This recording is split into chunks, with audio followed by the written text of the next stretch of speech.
Let you know one of the struggles you have when you go pick up these crates yourself. So this old truck here is able to pull about 8,400 pounds. I've got like a 2,600 pound crate and I think a 25 or 2,700 pound crate. So basically I'm just over 5,000 pounds plus the trailer. I'm about 7,000, 7,500 pounds. So it's a lot for this old thing, but it can do it. Here's the catch. When you go pick up your new machine, this crate is all attachments. This crate is the machine and a couple attachments. I have it on the trailer the only way I can. When I went to the loading dock and they went to load it with a forklift, I mean, this is the only way they could load it. It's too long to go across, so they have to go lengthways. Here's a little bit better view. This is the end of the flat part of the trailer. It's a 20-foot. Which means I've got 2-foot dovetail and 18-foot flat. So these take up almost the entire thing. And I don't want this all the way to the very back because when I open this up, I have to drive the machine off of the pallet and then down. And I did it with my last machine. I drove it off and went straight down and it was a bad deal. So I'd rather have just a little bit of a lip here so I can drive it out without having to build up a big crazy ramp for it. And then the other one we put right in the very front, and it's just way too much tongue weight. So just want to let you know one of the struggles you have when you go pick up these crates yourself. I mean, I have a 20-foot car hauler. It's a 10,000 pound trailer. It's no big deal. And the truck can pull the weight, but the truck can't do the tongue weight. So this is unsafe, improper, and you should never tow anything like that. I'm just doing this as a demonstration to show you guys one of the struggles with going to get these things, because when you do go pick them up, I mean, you can't put them side by side and put the weight right over the axle. So you're gonna have excessive tongue weight. You better have a 1-ton dually or something like that. So I'm gonna put this trailer back on the old E450 Power Stroke ambulance, and we're gonna move it down to the other side of the yard and I'm gonna get it unloaded.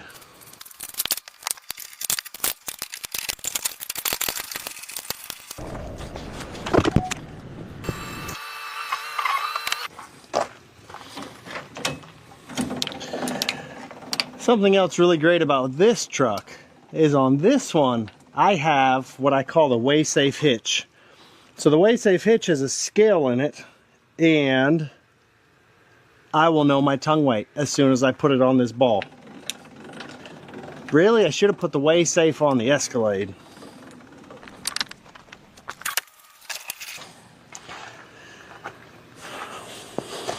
It says I'm only at 1,200 pounds. Not bad for an ambulance, an E450, but it's pretty bad for an Escalade. So take a look at this. You see that? We're probably 1,200 pounds, which really isn't bad. I mean, this hitch, it does up to 1,500 pounds. Yeah, it doesn't really care much about it. You know, this bugger's not squatting. This doesn't care what you put behind it. It'll do whatever you want. So some neat things to note. 1,169 kilograms. And the dimensions of it. And then this is the shipping number with the zip code it's going to, 73149 in the USA. So that's that crate. And if you didn't know, it's made in China. There's my shipping number again with my zip code in it. Got it from ABF. There you go. Shipping number again. And there's the weight. 1,260 kilograms in this one. And we've got the shipping number on the side of this crate as well. So something about these crates. See this stacked wood here? It's like stacked plywood. Well, it breaks off. The back pallet, it all broke off except for the end. See that? So this is rather haphazardly placed on here because the bottom is all busted off. which is good for me for unloading because it'll be lower and I'll be able to get to it better.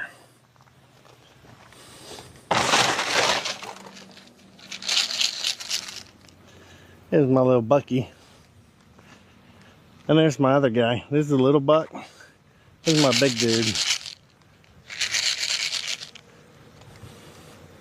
Want some corn?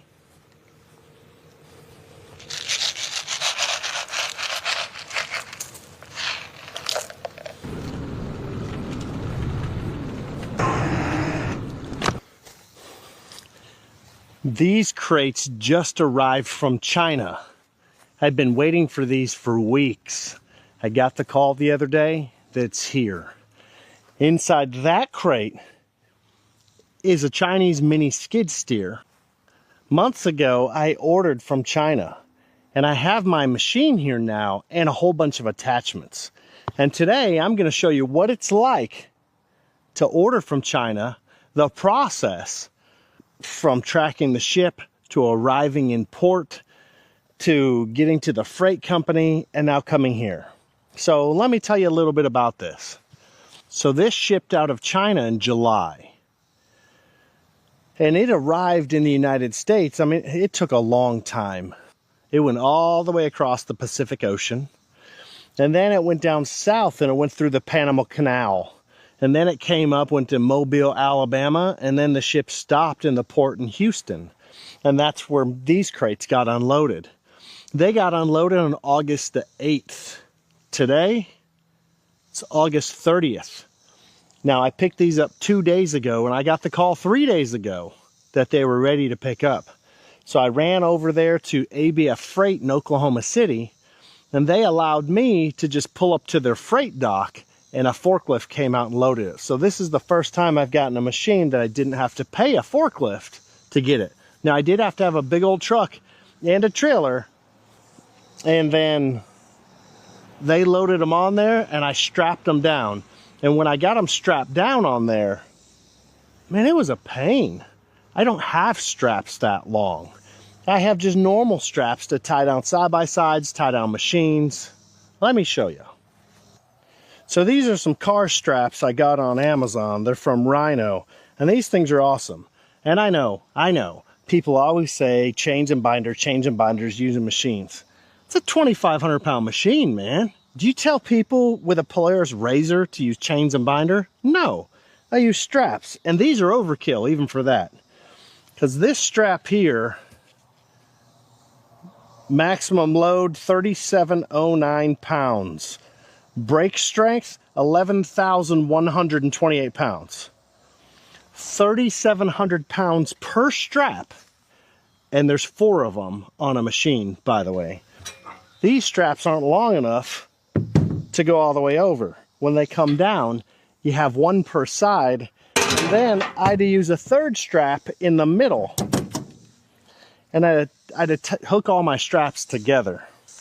So what I had here, I had a strap going this way, another strap over the middle, another strap on the other side.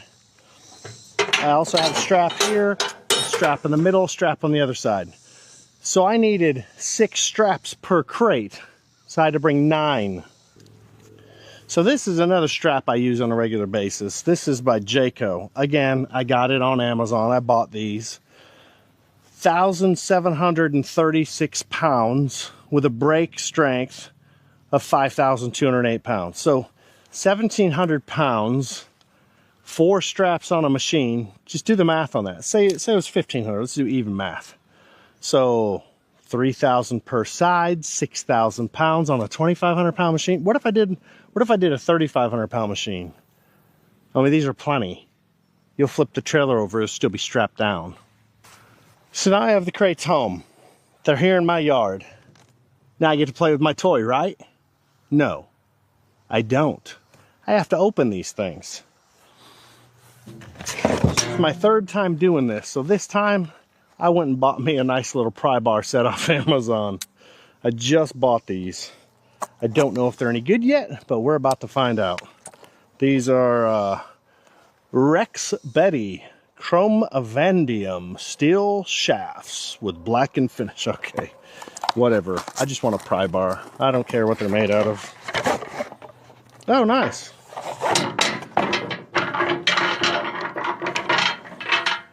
Okay. Cool. So these have little metal corners all the way down each side. So what I do is I pop this in here and I just rip them. So see these? I just put my pry bar underneath, hold the pry bar, and I break these things off.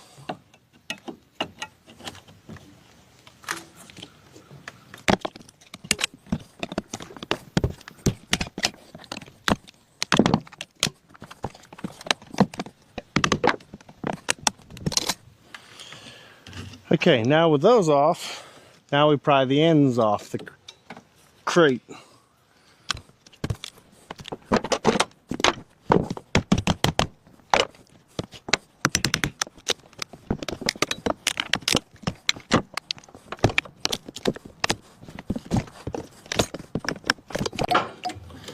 Okay, one side down. Let's get this other one going.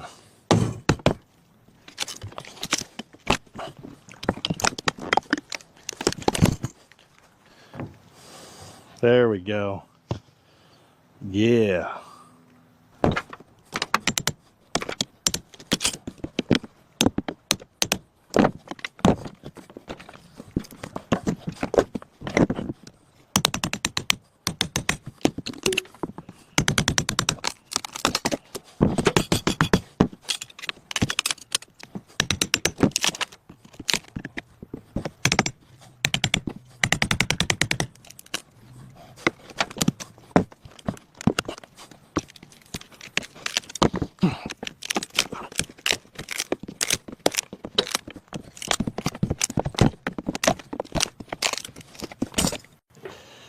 So another challenge with this is there's two crates side by side, so I can't pull this wall off. But I can pull off this one. Are you guys ready?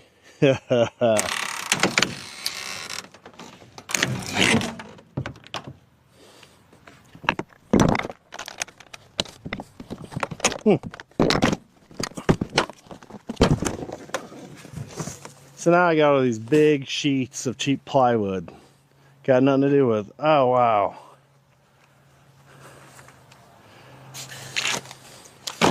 That's pretty sick. That looks cool. Yeah. Yeah, I can work with that. So it looks like once you get the crate open, you're done. But you're not. Because they use pieces of wood to hold everything down. So you get your pry bars back out.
It's a really good idea to wear gloves.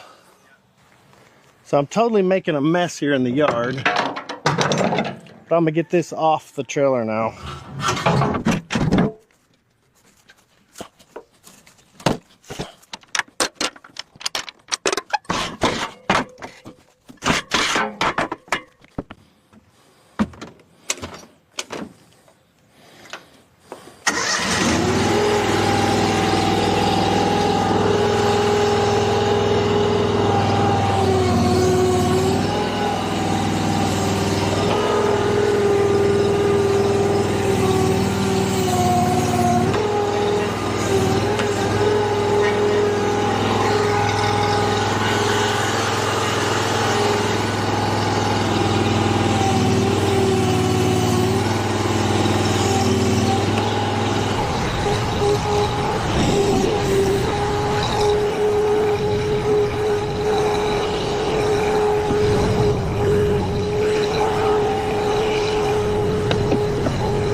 highly recommend wearing gloves if you're going to do this, because lots of nails, splinters, staples, all kinds of nonsense.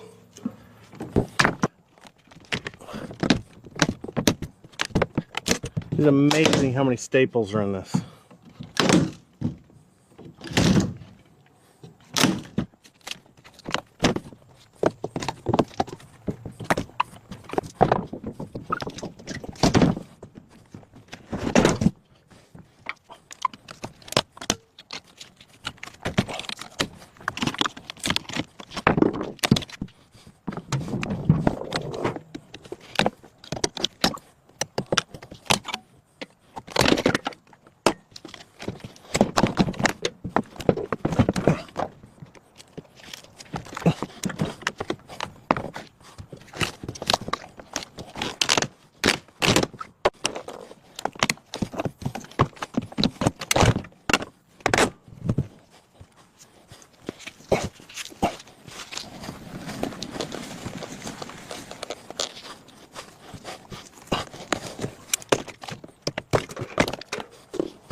These are cool little tires.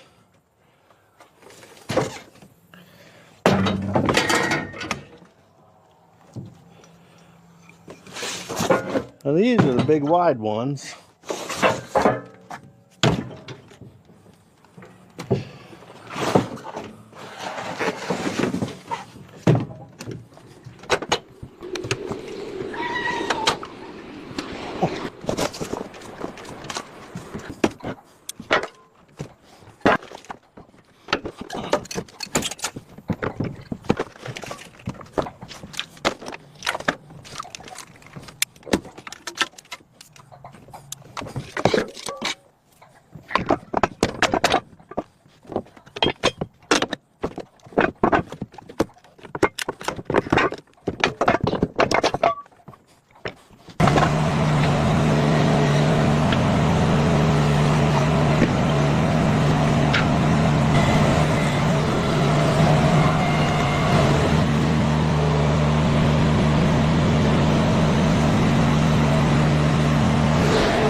So I got the trailer hitch off, and I got the concrete mixing bucket. I gotta figure out how to get the rest of this off of this pallet. So we still got the power breaker. We've got the land leveler from the other side. That is a trench filler. And then this is a backhoe. Yeah, a backhoe for the V1000. And then that is a stump bucket. Looks pretty handy.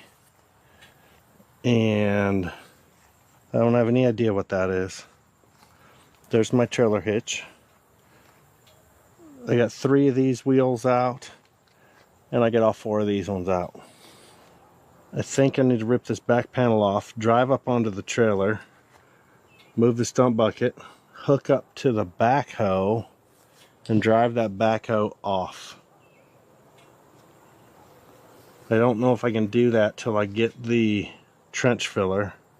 I probably need to get the land leveler out of the way, but it's really hard because it's at the front of the trailer. And I don't know if I can get that panel off. And then this power breaker, when it's all out of the way, I'll just knock it over, drag it around, and hook up to it. That looks monstrous. Wow. Okay, but what I've done so far, we've got the wood chipper, and this is the concrete mixer. So yeah, I'm going to dig into each one of these in the future, and we'll see how they are. Oh, that's cool. It's got some serious blades. This one did get damaged. The arms fell on this and screwed up the top, but it's okay. So it's belt driven. Oh, so there's 2 spots. Okay, we'll just go ahead and read this.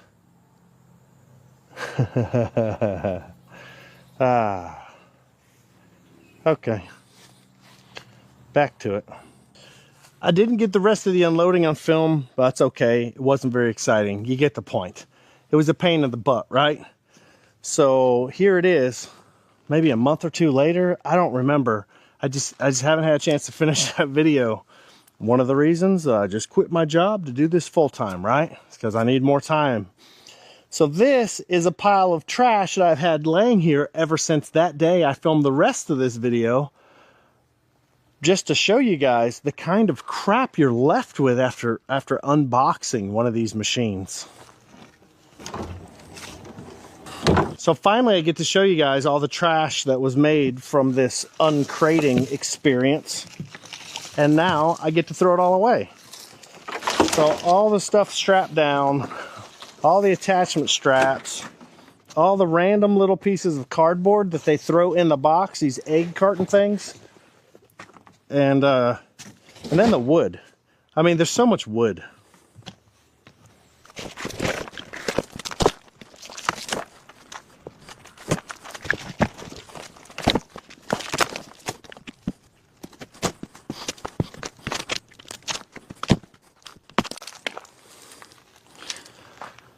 And every piece of wood is full of nails.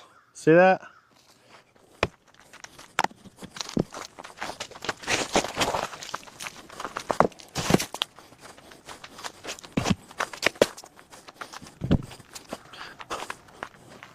So now the wood's getting all rotty and moldy. I've got a couple of the sides here. But let me show you the pile of wood I have from these crates that the machines come in. So here's a side piece. There's an end piece. Just, it's been sitting out here a while. I need to get it cleaned up. But that's not the worst of it. You know what the worst part is? It's the pile. So I received my DRT 480 recently. That's what that is. And then I got my V1000 and I got the 450. So let me give you a tour. So thrown here in the backyard, my V1000 came on that one. These are side pieces. Oh, tree branch fell. But all this, now I've started burning some of it. But the problem with burning it is, let me show you. See all these little brads and little staples and nails, big nails, little nails, so many nails. I mean, thousands. There's got to be thousands. Those guys go crazy nailing it all together. So you see this light area there? That was my last burn pile. And then I have to come through with a magnet and clean it all. Oh, look, it's my friends.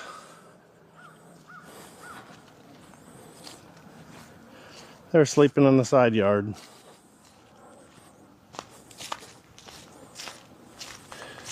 One thing I really do love about living here is my dear friends. My dear friends are always around. Hey guys. You want to be on camera? Say hi. This is my YouTube channel. It's Our Life in Trees, just like all the trees you're about to walk into. But yeah, these are my dear friends. Kind of skittish, don't know. They're like, do you have corn? Do you have corn? I don't have any corn right now, but I do have a camera. You gonna leave? I don't have any corn, sorry. Poor little dear friends. So this is just an aspect of receiving stuff from China. Sometimes they come in these welded, bolted together metal frames, and you've got to cut them out to get them out of there and then drive them off. But yeah, it's a real pain. So if they come in the wood, it's easy, right? We just need to start throwing some of it in a dumpster, I guess, because I just don't want to pick up all those nails out of the yard. So thanks for watching. Have yourself a great day. Like and subscribe. And yeah, we'll see you in the next one. Have a great day.